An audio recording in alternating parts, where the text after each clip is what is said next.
Assalamualaikum warahmatullahi wabarakatuh. Selamat datang kembali di kelas Bahasa Indonesia bersama saya Pak Yudi.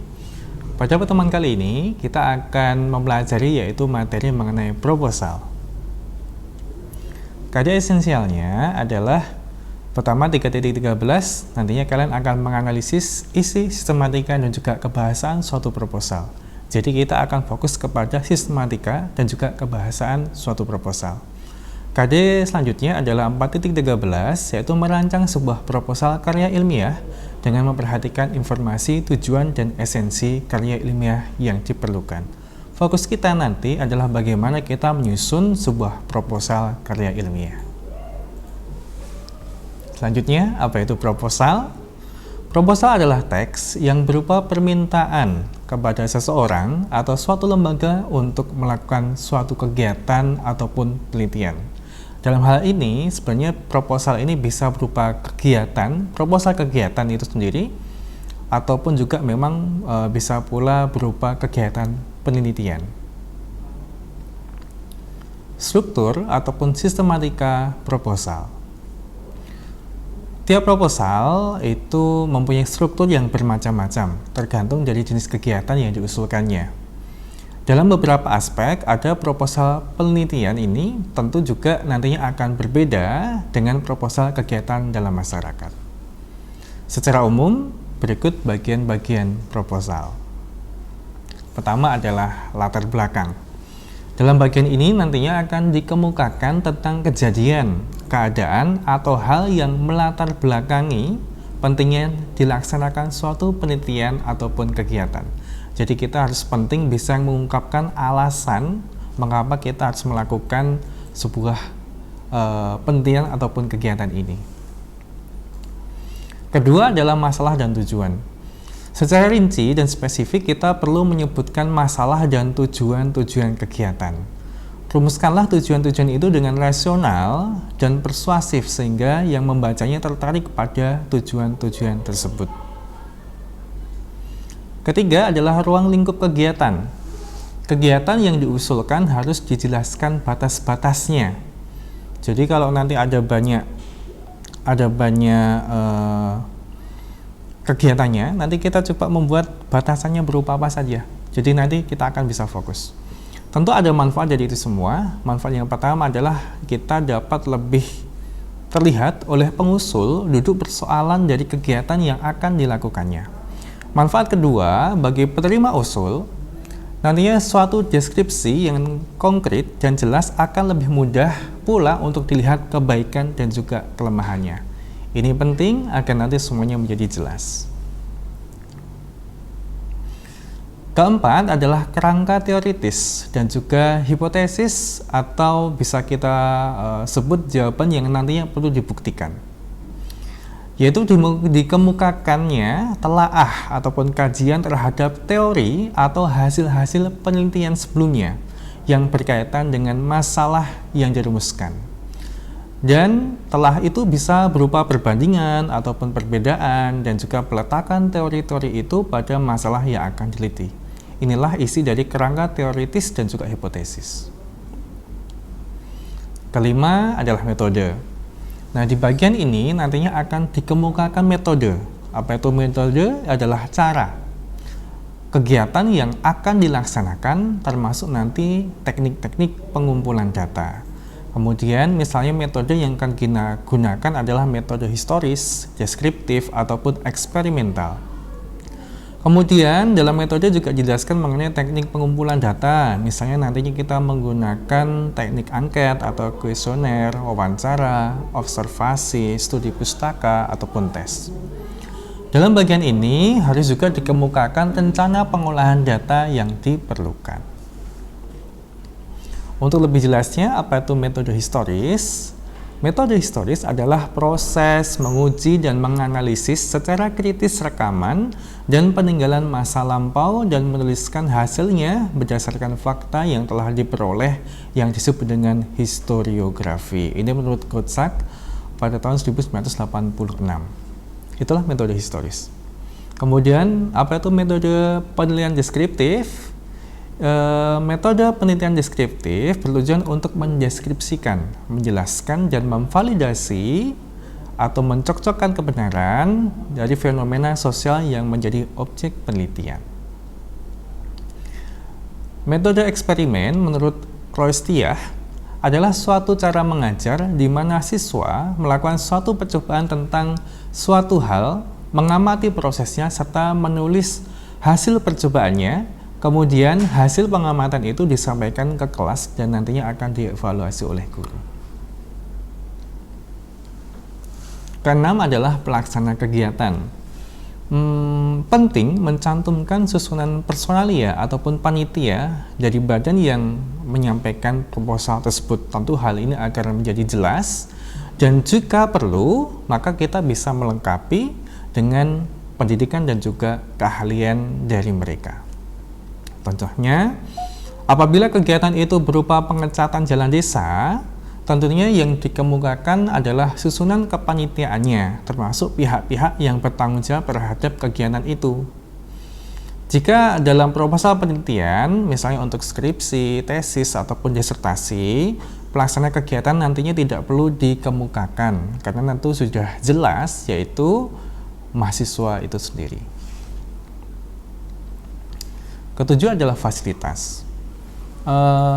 Pengusul ini perlu menggambarkan bermacam-macam fasilitas yang dimilikinya, karena nantinya fasilitas itu akan menekan biaya, sehingga kalkulasi biaya yang disodorkan atau yang diajukan nantinya akan lebih murah daripada jika harus menyewa dari pihak-pihak yang lain. Kemudian hal ini perlu dijelaskan karena nantinya berguna untuk meyakinkan lagi penerima usul bahwa tawaran penulis maksud saya memang benar-benar serius dan penulis sanggup mengerjakannya dengan baik. Jadi ini sangat penting sekali untuk meyakinkan bagi penerima usul. Kedelapan adalah keuntungan dan kerugian. Dalam sebuah proposal perlu dikemukakan keuntungan dan juga kerugian ataupun hambatan yang nantinya didapatkan oleh si penerima usul. Keuntungan yang diperoleh ini dapat bersifat keuntungan yang memang langsung diharapkan, atau bisa pula keuntungan sampingan atau penghematan dan yang lainnya. Kerugian dan hambatan atau keduanya ini juga perlu disampaikan karena nantinya dalam jangka panjang akan menguntungkan pihak pengusul itu sendiri. Tentu badan akan memberikan pekerjaan yang lebih bisa mereka percaya dengan kejujuran pengusul yang nantinya tentu akan berefek baik.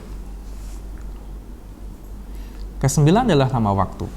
Dalam proposal harus dijelaskan berapa lama waktu pengerjaan untuk mereka menyelesaikannya. Dan bila pekerjaan itu terdiri atas tahap-tahap pekerjaan, maka tahap-tahap itu perlu diberikan dengan perincian waktu penyelesaian masing-masing. Ke-10 adalah pembiayaan. Biaya merupakan salah satu topik yang sangat diperhatikan oleh penerima usul. Perincian biaya harus benar-benar digarap, didetailkan dalam proposal sehingga nantinya dapat meyakinkan penerima usul itu sendiri. Contohnya adalah perincian untuk upah itu dirinci berapa. Alat perlengkapan juga dirinci. Belanja barang, biaya umum, dan juga yang lainnya dapat dirinci dengan mendetail. Berikut adalah contoh sistematika proposal kegiatan. Ingat, tadi proposal kegiatan dan proposal penelitian itu berbeda. Kita lihat. Selanjutnya adalah secara umum, maksud saya khusus dalam proposal kegiatan. Pertama ada latar belakang. Kedua ada masalah dan tujuan. Itu nanti dirinci jadi poin A dan B. Kemudian ada ruang lingkup kegiatan, objek A, objek B, jenis-jenis kegiatan. Keempat ada kerangka teoritis dan hipotesis. Ada A, kerangka teoritis, B, hipotesis, semuanya dipisah. Kemudian adanya metode. Kemudian keenam ada pelaksana kegiatan, terdiri atas penanggung jawabnya siapa, susunan personalianya ataupun kepanitiaannya siapa. Kemudian 7, fasilitas yang tersedia, ada sarana, ada peralatan, juga perlu nanti yang dirinci.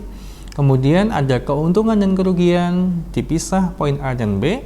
Kemudian ada lama waktu dan tempat pelaksanaan, juga dipisah menjadi A dan B.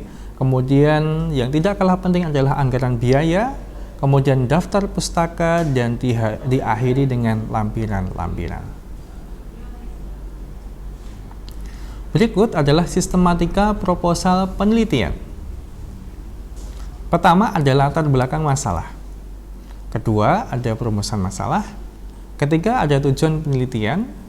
Keempat ada manfaat penelitian. Kelima ada landasan teori. Keenam ada metode penelitian. Dan nomor 7 adalah kerangka penulisan laporan. Perlu diingat bahwa sistematika proposal ini sifatnya adalah fleksibel, tergantung dari jenis kegiatan yang nantinya akan dilaksanakan oleh lembaga yang juga nantinya akan dituju. Biasanya setiap lembaga nantinya memiliki sistematika proposal yang relatif berbeda-beda. Oleh karena itu, pengusul harus memperhatikan sistematika yang nantinya dikehendaki oleh pihak penerima usul. Kaidah kebahasaan dalam proposal. Dalam proposal, kaidah kebahasaan yang pertama adalah menggunakan pernyataan argumentatif. Contoh, kurikulum baru yang tidak beberapa lama lagi diberlakukan merupakan momentum terbaik dalam memperbaiki kondisi yang tidak menggembirakan itu. Pada kalimat ini mengandung argumen tentang pemberlakuan kurikulum baru sebagai momentum terbaik untuk memperbaiki kondisi pembelajaran. Kedua adalah menggunakan pernyataan persuasif. Pernyataan persuasif ini adalah berupa ajakan, kurang lebihnya seperti itu. Contoh, untuk itu, sebuah upaya pembekalan terhadap para pengajar tentang pengembangan kurikulum dan materi pengajaran membaca dan menulis sangat mendesak untuk dilakukan. Pada kalimat ini merupakan kalimat persuasif yang sekali lagi menyatakan pentingnya kegiatan yang diajukannya sehingga diharapkan pihak yang ditujunya bisa menerimanya. Selanjutnya adalah banyak menggunakan istilah ilmiah, baik berkenaan dengan kegiatan itu sendiri ataupun tentang istilah-istilah yang berkaitan dengan bidang keilmuannya. Misalnya ini, di istilah kegiatan di dalam penelitian ada abstrak, ada analisis data, ada hipotesis, instrumen, latar belakang, dan yang lainnya. Kemudian istilah di bidang keilmuan di pendidikan misalnya ada afektif, ada buku pelajaran, kompetensi, kurikulum, dan yang lainnya.